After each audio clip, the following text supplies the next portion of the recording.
അന്താരാഷ്ട്ര ബഹിരാകാശ നിലയത്തിലെ 18 ദിവസം നീണ്ട ഗവേഷണങ്ങൾക്ക് ശേഷം ഇന്ത്യൻ ബഹിരാകാശ സഞ്ചാരി ശുഭാംശു ശുക്ലയും സംഘവും നാളെ മടങ്ങും.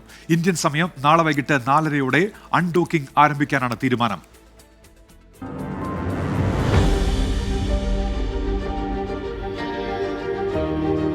കാലാവസ്ഥ അനുകൂലമാണെങ്കിൽ നാളെ ഇന്ത്യൻ സമയം വൈകിട്ട് 4:30 അന്താരാഷ്ട്ര സ്പേസ് സ്റ്റേഷനിൽ നിന്ന് ക്രൂ ഡ്രാഗൺ ബഹിരാകാശ പേടകത്തിന്റെ അൺഡോക്കിംഗ് പ്രക്രിയ ആരംഭിക്കും.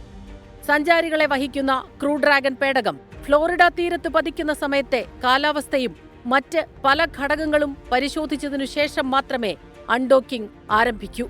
അൺഡോക്ക് ചെയ്യുന്ന സമയത്ത് അന്താരാഷ്ട്ര സ്പേസ് സ്റ്റേഷൻ ഭ്രമണപഥത്തിൽ നേരത്തെ നിശ്ചയിക്കപ്പെട്ട ഒരിടത്തെത്തിയിരിക്കണം. അൺഡോക്ക് ചെയ്തതിനു ശേഷം സ്പേസ് സ്റ്റേഷനിൽ നിന്ന് പരമാവധി അകലെ എത്തിക്കാനുള്ള ശ്രമങ്ങൾ ആരംഭിക്കും. തുടർന്ന് വായുസമ്മർദ്ദമില്ലാത്ത ട്രങ്ക് ഭാഗം പേടകത്തിൽ നിന്ന് വേർപെടും. ഭൂമിയുടെ അന്തരീക്ഷത്തിലേക്ക് തിരികെ പ്രവേശിക്കുമ്പോൾ 3800°C വരെയുള്ള താപനിലയെ പേടകത്തിന് അതിജീവിക്കേണ്ടതായി വരും. പേടകത്തിന്റെ കനത്ത ചൂടിനെ അതിജീവിക്കുന്ന താപകവചമാണ് ബഹിരാകാശ സഞ്ചാരികളെ സംരക്ഷിക്കുന്നത്.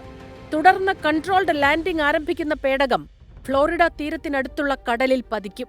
കടലിൽ നിന്ന് പേടകത്തെ വീണ്ടെടുക്കാനുള്ള കപ്പൽ സജ്ജമായിരിക്കും.